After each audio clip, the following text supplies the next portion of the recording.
ডাক্তারদের উদ্দেশ্যে নরমে গরমে তাদের হুমকি দেওয়ার চেষ্টা করেছিলেন। আর সেই আমার বোনের নিহত ধর্ষিতা বোনের সহপাঠী যারা ছিলেন, সহপাঠিনী ছিলেন যারা, তারা এ বাংলা রবীন্দ্রনাথের বাংলা, বিবেকানন্দের বাংলা, এই বাংলা বিনয় বাদল দীনেশের বাংলা। এই বাংলায় হাজার হাজার শত শত স্বাধীনতা সংগ্রামী জন্মগ্রহণ করেছেন।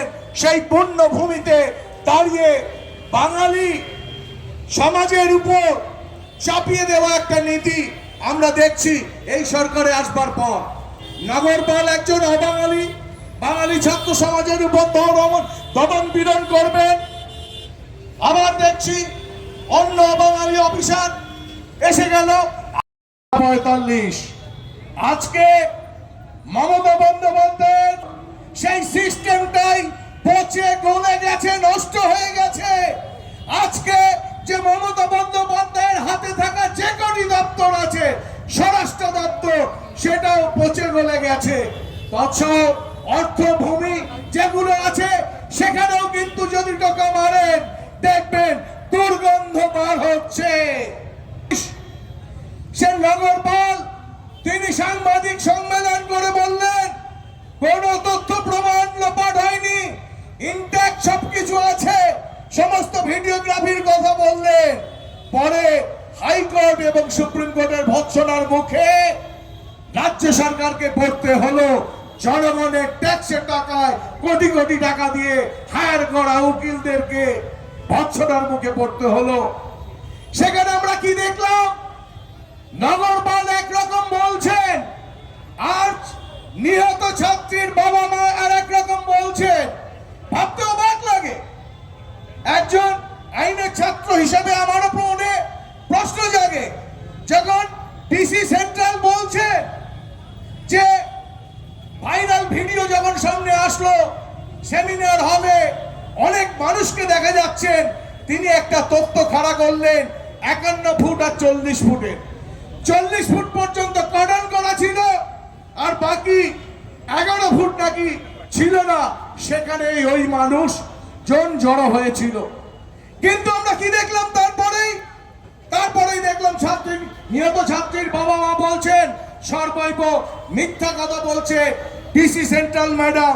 আমিও বলছি ডিসি সেন্ট্রাল ম্যাডাম মিথ্যা কথা বলছেন, কারণ বীরভূমের ফরেনসিকের যিনি চিকিৎসক সেই বিবেক ভক্ত, তিনি বলেছেন তাকে যখন সংবাদ মাধ্যমের সাংবাদিকরা প্রশ্ন করেন আপনি ওখানে কি করছিলেন, কেন গিয়েছিলেন, তিনি বলেছিলেন আমি প্রাক্তনী হিসাবে কলকাতায় সেই সময় ছিলাম, সেই হিসাবে ওখানে গেছিলাম, গিয়ে দেখলাম 1 থেকে 150 লোক সেমিনার হলে রয়েছে, আমিও ঢুকেছিলাম।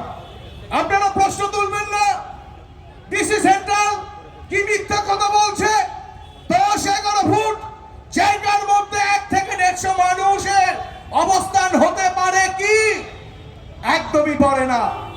আজকে তাই বাংলার মানুষ আওয়াজ তুলছে, দফা 1, দাবি 1, মুখ্যমন্ত্রীর পদত্যাগ।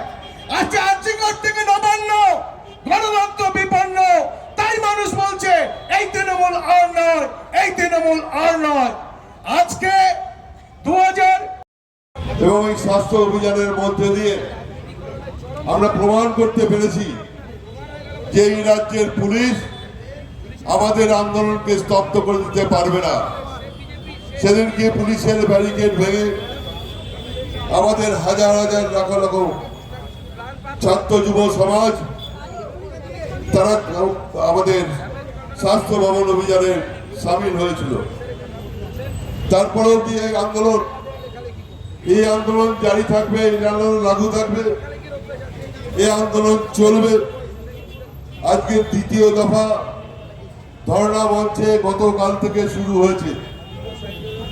আমাদের যে দাবি দফা 1, দাবি 1, মমতা বন্দ্যোপাধ্যায়ের পদত্যাগ, এই একমাত্র স্লোগানকে সামনে রেখে সারা রাজ্য জুড়ে শুধুমাত্র ভারতীয় জনতা পার্টি নয়, আজকে রাজ্যের সর্বস্তরের রাজ্যের মানুষ এই আন্দোলনে সামিল হয়েছে। এটা প্রমাণ হয়ে গিয়েছে। ছিল মৌরসি বার্তা যে জনসাধারণের রেশন, জনসাধারণের খাদ্য লুটে পুটে খাও আর সিন্ডিকেট করে আর জায়গা মতো ৭৫ ভাগ পৌঁছে দাও। আজকে অবাক লাগে যে সিডিআর জয় বনহত কলকাতাকে, সেই কলকাতার মধ্যে এরকম একটা নারকীয় বর্বরচিত ঘটনা ঘটে গেল এবং সারা দেশ দেখছে, প্রতিবাদ করছে, সারা পৃথিবী